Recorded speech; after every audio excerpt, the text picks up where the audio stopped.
अभी तो शुरुआती दौर है। प्रक्रिया के तहत सारी बातें होती है और देर रात तक चलेंगी। द्वितीय वरीयता ही जो उम्मीद की जा रही है वो फाइनल करेगा कि आखिर किसके सर पे देवेश चंद्र ओऊ का जो ताज था वो किसके सर पे रखा जाएगा। तिरहुत स्नातक उपचुनाव की आज मतगणना शुरू हो चुकी है। कुल 18 प्रत्याशी चुनावी मैदान में हैं। 3 दलीय और 15 निर्दलीय प्रत्याशियों के चुनावी मैदान में आने से बहुकोणीय मुकाबला दिख रहा है और ऐसा अनुमान जताया जा रहा है कि प्रथम वरीयता से रिजल्ट क्लियर हो पाना थोड़ा कठिन दिख रहा है, तो द्वितीय वरीयता से ही क्लियर होने की संभावना जताई जा रही है। और ऐसे में मतगणना शुरू हो चुका है। सुबह 8 बजे से यहीं से मतगणना कर्मी अंदर जाकर के बैलेट पेपर को गिनती शुरू। हमारे साथ सूचना जनसंपर्क पदाधिकारी से बात करेंगे। क्या स्थिति है? गिनती तो शुरू हो गई?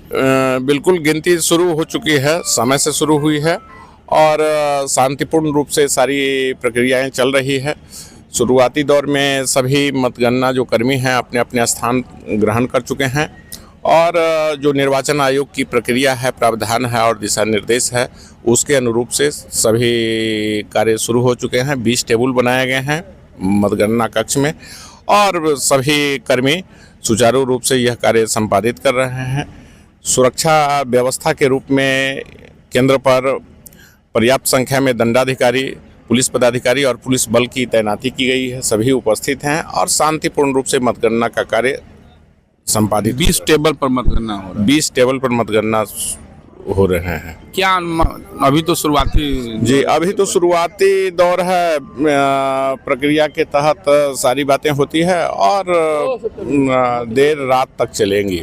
देर रात तक? जी बिल्कुल। जिस तरीके से पदाधिकारी, जनसंपर्क पदाधिकारी ने जानकारी दी, प्रथम वरीयता से क्लियर हो जाए तो बहुत, लेकिन द्वितीय वरीयता की गिनती शुरू हो जाएगी तो देर रात तक ही क्लियर हो पाएगा कि किसकी गिनती। हमारे साथ वरिष्ठ पत्रकार भी हैं जो चुनाव के दिन भी थे और उनसे जानने की कोशिश करेंगे क्या स्थिति लग रहा है, क्योंकि अब तो गिनती शुरू हो गई है। गिनती शुरू है, अभी तो काफी समय लगेगा और सबसे पहले चारों जिला का जो बैलेट बॉक्स है उस बैलेट बॉक्स को खोला जाएगा, सारा बंडल बनेगा, हर उम्मीदवार के लिए अलग अलग बंडल बनेगा। आपसे एक चीज जानना चाह रहे हैं कि जिस तरीके से 18 प्रत्याशी इस बार चुनावी मैदान में हैं, तो ऐसे में प्रथम वरीयता से क्लियर हो जाएगा या द्वितीय का इंतजार? प्रथम वरीयता में तो संभावना बहुत कम है। प्रथम वरीयता से निर्णय होने की उम्मीद नहीं है।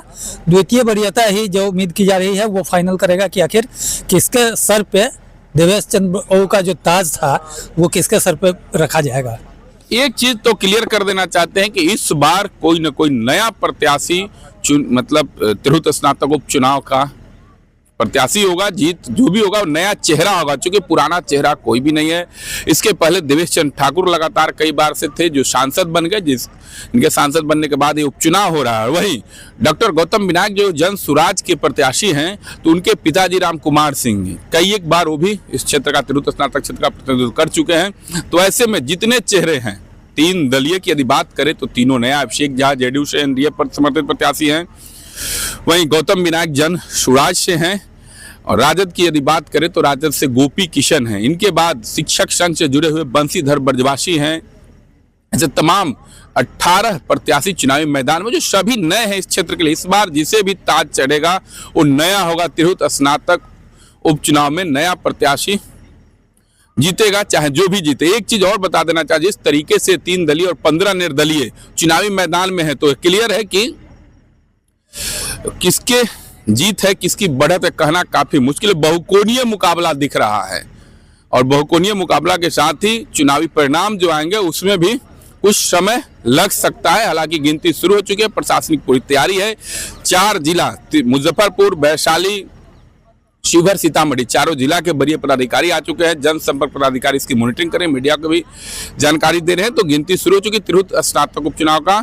अब जैसे ही रुझान आना शुरू हो जाएगा तो पता चलेगा कि किसकी कितनी मत है, कौन वरीयता क्रम में, प्रथम वरीयता क्रम में आगे है, द्वितीय वरीयता क्रम के बाद क्या होगा। तो तमाम जानकारी आपको हम बिहार तक के माध्यम से देते रहेंगे। लेकिन तिरहुत स्नातक उपचुनाव का फिलहाल मतगणना शुरू हो चुका है। मुजफ्फरपुर से मणिभूषण शर्मा।